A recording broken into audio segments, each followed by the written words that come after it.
had to happen sooner, I guess. It's like a post-doner kebab dump that you've been desperate in until you can get by the sanctity of your own bathroom to let rip with a toilet explosion of liquid. Disney knew that they'd have to release a trailer for sooner or later, and it went about as well as you might expect.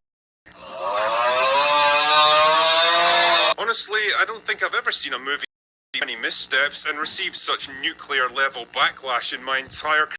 From the laughably bad leak cast to the updated for modern audiences premise to the gratingly unpleasant interviews with the lead actress, a baffling decision not to cast dwarf actors for fear of offending Peter Dinklage. Snow White really was the perfect storm of everything so painfully predictable and ridiculous about modern entertainment, twisting and contorting itself into something barely recognizable from the original in a desperate attempt to pander to absolutely everyone. And when the announcement came that the project was going to be delayed by more than a year, almost certainly in response to a massive amount of negative publicity, it honestly seemed like they might just shit-can the thing. Because what was the point in pressing ahead with a movie that everyone in the world seemed to nice? How many hundreds of millions of dollars were you willing to lose just to make a point?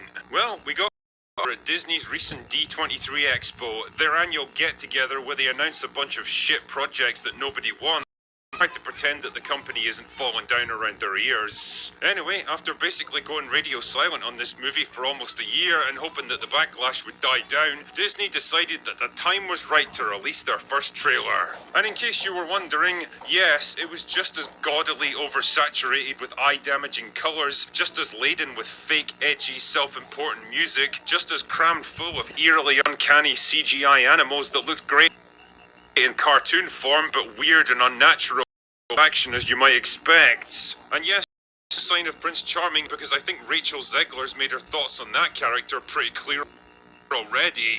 Your scenes could get cut, who knows? It's Hollywood, baby.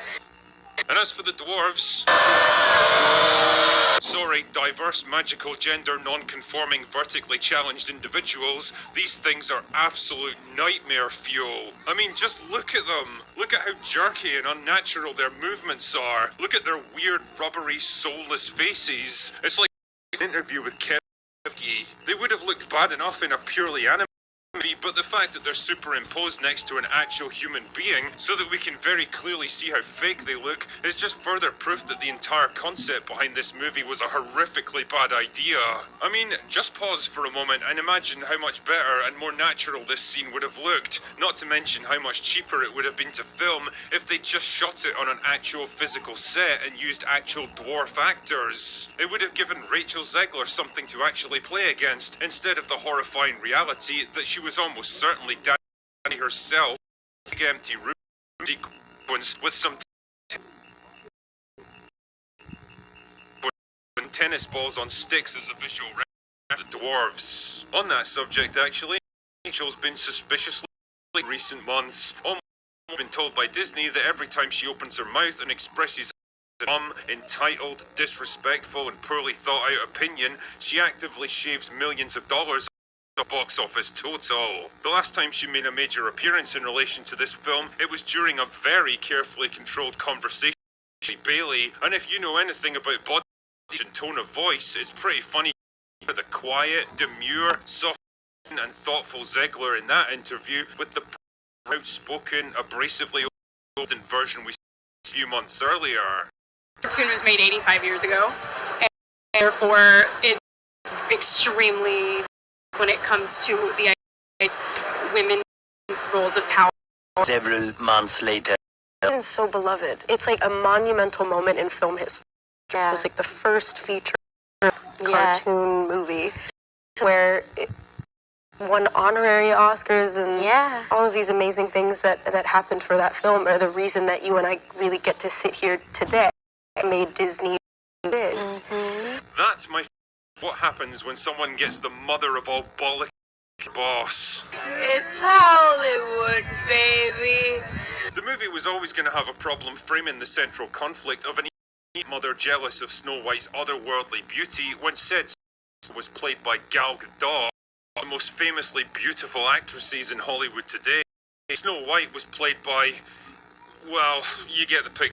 Fortunately, though, manages to completely emphasize the problem even more. Yes, I know that fairest of them all in this case is meant to represent truth and justice and leadership, or something equally vague and intangible that's been awkwardly ported into a narrative that totally doesn't support it, but that concept is not conveyed here at all. It's the cinematic equivalent of putting a Lamborghini next to a Ford Escort and implying the Lamborghini is the one that feels jealous. Somehow I don't think people are going to buy into this. Also, you've got to love the revamped version of the Whistle While You Work song that leaked online a couple of days ago. It's basically the perfect distillation of everything that's designed for modern audiences. And in case you're curious about the difference, check out this little side-by-side comparison.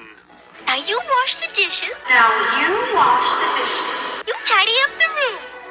You tidy up the room. You clean the fireplace. You clean those cobwebs. And I'll use the broom. And he'll use the broom.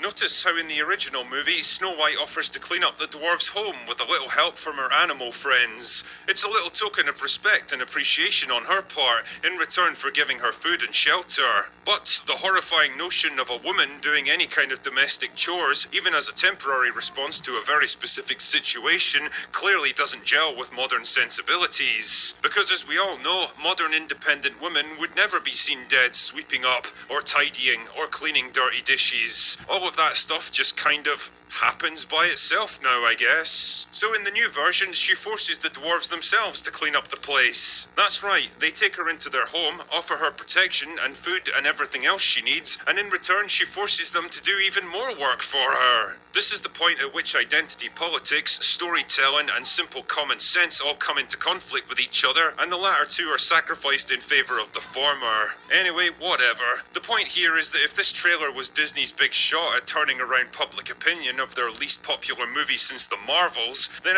it's accomplished its mission. In fact, it's just further proof that they should probably do their shareholders a favor and buy this thing out of existence. It will not be missed. Anyway, that's all I've got for today. Go away now.